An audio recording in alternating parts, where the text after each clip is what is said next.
waxaan leeyahay xukuumadda hadda jirto ee dawladda hambalyo waa ku guulaysateen inaad dalkii geysaan 91dii sida wuxuu yiri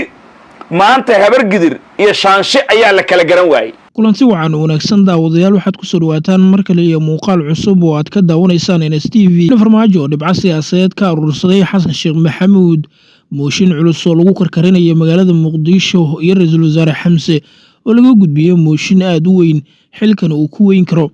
khilaaf culus oo dawladda Xasan Sheekh Maxamuud durbaba soo dhaxgalay Itoobiya oo qorshe culus u dejisay Soomaalida dhexdeeda ayaan sidoo kale warbixintan kugu soo gudbin doonaa nalaagsaar muuqaalkan lana wadaag saaxiibadada kale hal subscribe oo aadna siisa ayaan ku gaari karnaa darajo sare kana mid noqon saaxiibadeena wanaagsan waa xad 22 July sanadka 2024 aynu gudagalna qaybaha hore ee barnaamijkeena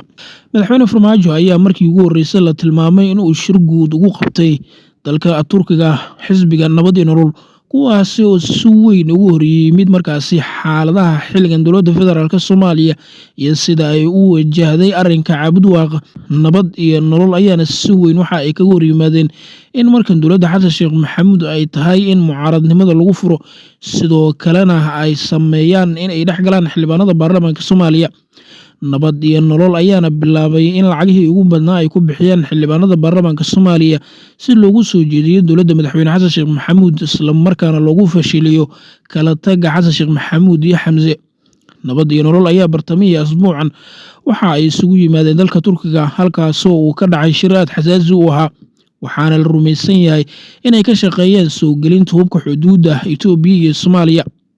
hubkii lagu qabtay dhawaan degmada Cabdiwaaq ee gobolka Galgaduud ayaa waxa sidoo kale la tilmaamayaa in ay lug ku lahaayeen nabad iyo nolol isla mar ahaantan uu dalaal ka ahaa kulanajiis oo kamid ah xisbigaas si weyn ragga markaas ugu ololeyn jiray Farmaajo qayb ka ahaa kulanajiis ayaa la tilmaamay in kadib markii hubkaasi gacanta lagu dhigay inuu ku laabtay dalka Turkiga halkaas oo uu kaga qayb galay shirkan dawladda Xasan Sheekh Maxamuud ayaa markan waxa ay la daaladhacaysaa in hubkaasi ay ka soo bixisay gacanta dadkii ay gashay iyadoo halkaas u dirtay wasiirka amniga gudaha Fartaag iyaga oo faray in hubkaasi sida uu dhaqsiyaha badan gacanta dawladda loogu soo celiyo balse Fartaag ayaa ka warhelay jawaab uusan filayn iyadoo dadka reer Cabdiwaaq ay tilmaameen in wax huba aysan gacantooda ku haynin hubkan uu ahaa mid la kala boobay dadkoo idilna qof walba uu qaatay sidii ay ku soo celiyaan aysan garanayn Fartaag ayaana qadka taleefanka kula hadlay madaxweynaha Soomaaliya Xasan Sheekh Maxamuud oo uu tilmaamay in xaaladda ay taagan tahay halkaasi isla mar ahaantana tallaabada ugu dambayso iyo ficilka ugu dambeeya iyo go'aanka uu isaga leeyahay madaxweynaha Xasan Sheekh Maxamuud ayaana dhawaan waxa uu isugu keenay dhammaan saraakiishiisa amniga waxa uuna furay in sida uu dhaqsiyaha badan gacanta dawladda lagu soo celiyo hubkaasi sidoo kale dawladda Soomaaliya ayaa sameysay ficil kale oo la yaab leh kaas oo ahaa in la xiray dhammaan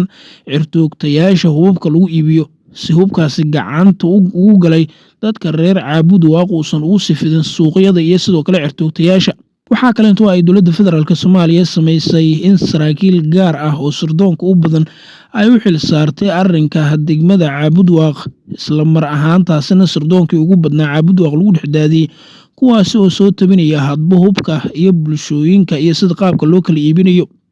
waana arrin kale oo dawladda federaalka Soomaaliya ay doonayso inay ku wajahdo xeeladan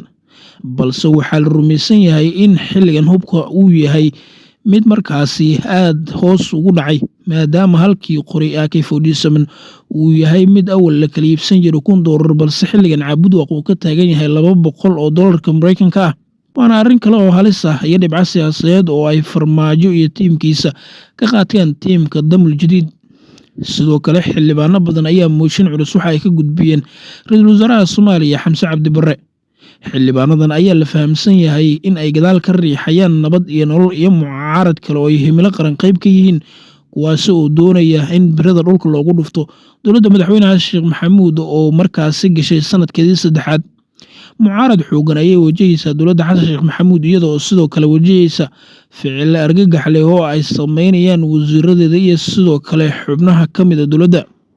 ficiladaas ayaana kamid ah in ay qayb ka yihiin fashilinta dawladda Xasan Sheekh Maxamuud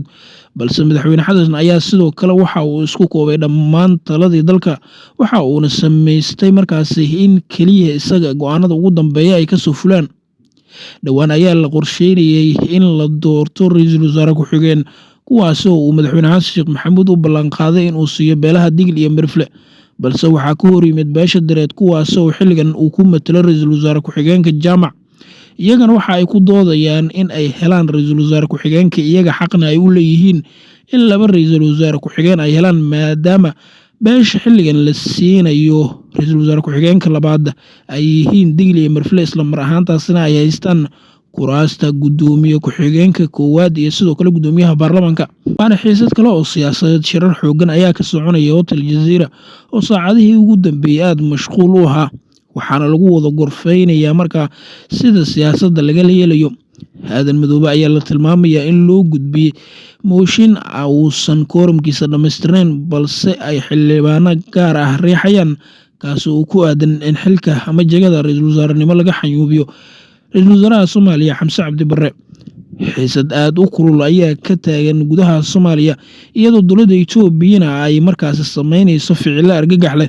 dowladda Itoobiya ayaa lagu eedeynayaa in dadkii ugu badnaa oo shacab ahaa ay soo gelisay gudaha Soomaaliya. xuduudda waxaa ka soo gudbay in ka badan 100,000 oo qof oo Itoobiyaan ah, kuwaas oo soo galay daafaha Soomaaliya, gaar ahaan gobolada waqooyi iyo bartamaha Soomaaliya. Itoobiyaankii ugu badnaa ayaana lagu arkayaa gudaha magaalada Beledweyne oo ay soo gaareen dhowaan. lama ogo sababta Itoobiyaankan ay ugu soo qulqulayaan gudaha Soomaaliya, iyadoo dhowaan Itoobiyana lagu eedeeyay in ay hub sharci darro ah soo gelisay Soomaaliya, sidoo kalena ay ku soo xadgudubtay dhulka iyo madax bannaanida Soomaaliya. waxaana la fahamsan yahay in dowladda Itoobiya ee uu xilligan hogaaminayo Abiy Axmed ay isku dayayso sidii ay Soomaaliya kaga guuleysan lahayd markaasi arrimaha iyo muranka badda. dowladda federaalka Soomaaliya ayaa xilligan waxa ay ku mashquulsan tahay wax ka duwan dagaalka Itoobiya, waxa ayna isku dayaysaa in shacabkeeda iyo sidoo kaleento siyaasiyiinteeda dagaalka ba-an kala dhexeeya ay iska dhiciso. balse xasan sheekh maxamuud ayaa meel iska dhigay dagaalkii iyo weliba kasoo horjeedkii kala dhexeeyay dowladda Itoobiya ee ku soo xadgudubtay madax bannaanida dhuleed ee Soomaaliya. bulshada Soomaaliyeed ayaa xilligan waxa ay wajahayaan dhibaatooyin kala duwan oo xaalado amni iyo sidoo kale xaalado dhaqaale, kuwaas oo ay ugu sii darayso marba marka ka dambeyso. dhowaana ficil uu qaaday wasiirka maaliyadda Soomaaliya ayaa carab badan ka dhalatay, shacab badanna ay si weyn uga horyimaadeen. xaaladda Somaliland xilligan waa bariga dhexe. maxamed abiib ayaana waxa uu gaaray awdal, halkaas oo si weyn lagu soo dhoweeyey, waxa uuna maamulka iskiis madax bannaanida ugu dhawaaqay ee Somaliland shalay ay reer awdal bareen qaabka ay markaas uga soo horjeedaan damaca Muuse Bixi iyo xertiisa. waana arrimo xasaasi ah. xaaladaha siyaasadeed ee xilligan ka taagan gudaha Soomaaliya, xilli walbo iyo wax walba ee ka soo kordhana wararkeena iyo barnaamijyadeena dambe ayaan idin kugu soo gudbin doonaa.